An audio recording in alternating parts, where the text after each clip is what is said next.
Il y avait à Césarée un homme du nom de Corneille, centurion de la cohorte appelée Italique.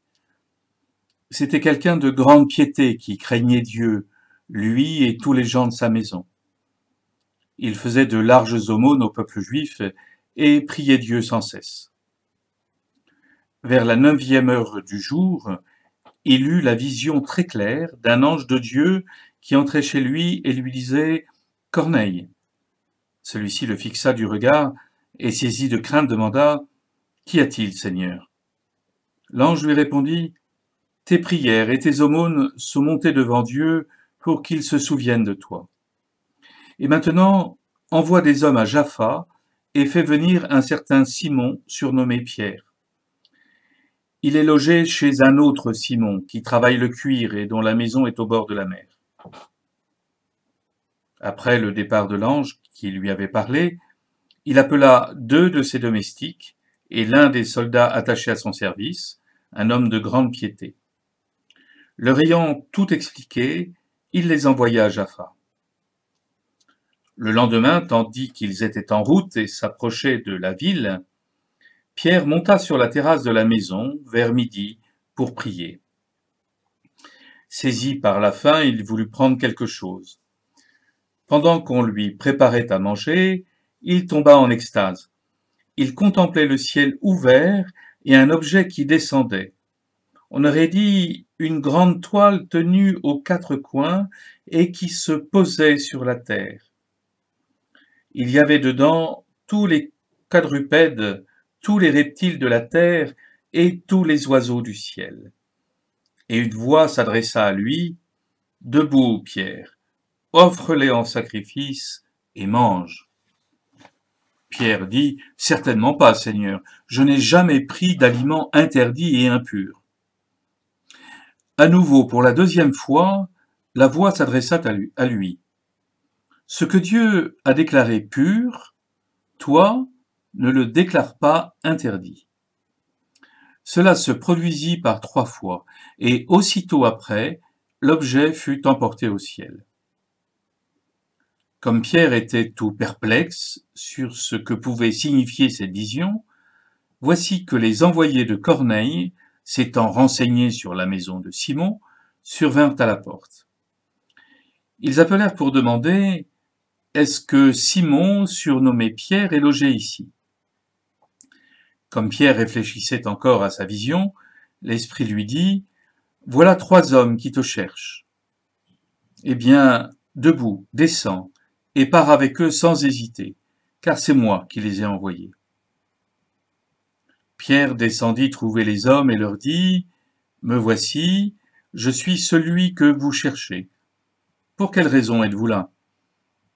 Ils répondirent « Le centurion Corneille, un homme juste qui craint Dieu et à qui toutes les nations juives rend un bon témoignage, a été averti par un ange saint de te faire venir chez lui et d'écouter tes paroles. » Il les fit entrer et leur donna l'hospitalité. Le lendemain, il se mit en route avec eux. Quelques frères de Jaffa l'accompagnèrent. Le jour suivant, il entra à Césarée. Corneille les attendait et avait rassemblé sa famille et ses amis les plus proches.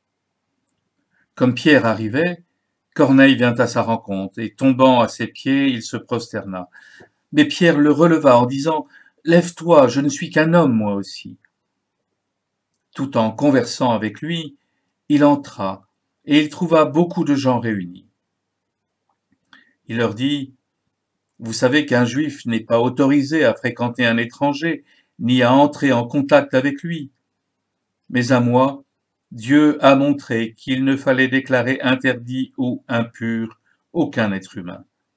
C'est pourquoi, quand vous m'avez envoyé chercher, je suis venu sans réticence. J'aimerais donc savoir pour quelle raison vous m'avez envoyé chercher. » Corneille dit alors, « Il y a maintenant 4 jours, j'étais en train de prier chez moi à la 9e heure, au milieu de l'après-midi, quand un homme aux vêtements éclatants se tint devant moi et me dit « Corneille, ta prière a été exaucée, et Dieu s'est souvenu de tes aumônes. Envoie donc quelqu'un à Jaffa pour convoquer Simon, surnommé Pierre. Il est logé chez un autre Simon qui travaille le cuir et dont la maison est au bord de la mer. Je t'ai donc aussitôt envoyé chercher, et toi, en venant, tu as bien agi. Maintenant donc, nous sommes tous là devant Dieu pour écouter tout ce que le Seigneur t'a chargé de nous dire. Alors Pierre prit la parole et dit, en vérité je le comprends, Dieu est impartial. Il accueille, quelle que soit la nation, celui qui le craint et dont les œuvres sont justes. Telle est la parole qu'il a envoyée aux fils d'Israël en leur annonçant la bonne nouvelle de la paix par Jésus-Christ, lui qui est le Seigneur de tous. Vous savez ce qui s'est passé à travers tout le pays des Juifs, depuis les commencements en Galilée, après le baptême proclamé par Jean. Jésus de Nazareth, Dieu lui a donné l'onction d'Esprit Saint et de puissance. Là où il passait, il faisait le bien et guérissait tous ceux qui étaient sous le pouvoir du diable, car Dieu était avec lui. Et nous sommes témoins de tout ce qu'il a fait dans le pays des Juifs et à Jérusalem.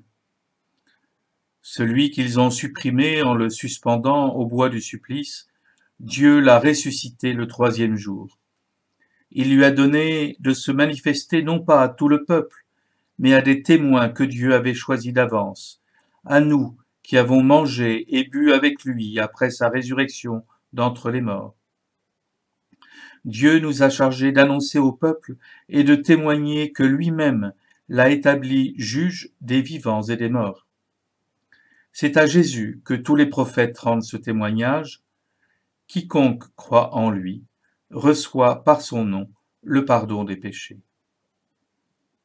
Pierre parlait encore quand l'Esprit Saint descendit sur tous ceux qui écoutaient la parole. Les croyants qui accompagnaient Pierre et qui étaient juifs d'origine furent stupéfaits de voir que même sur les nations, le don de l'Esprit Saint avait été répandu. En effet, on les entendait parler en langue et chanter la grandeur de Dieu. Pierre dit alors, « Quelqu'un peut-il refuser l'eau du baptême à ces gens qui ont reçu l'Esprit Saint tout comme nous ?»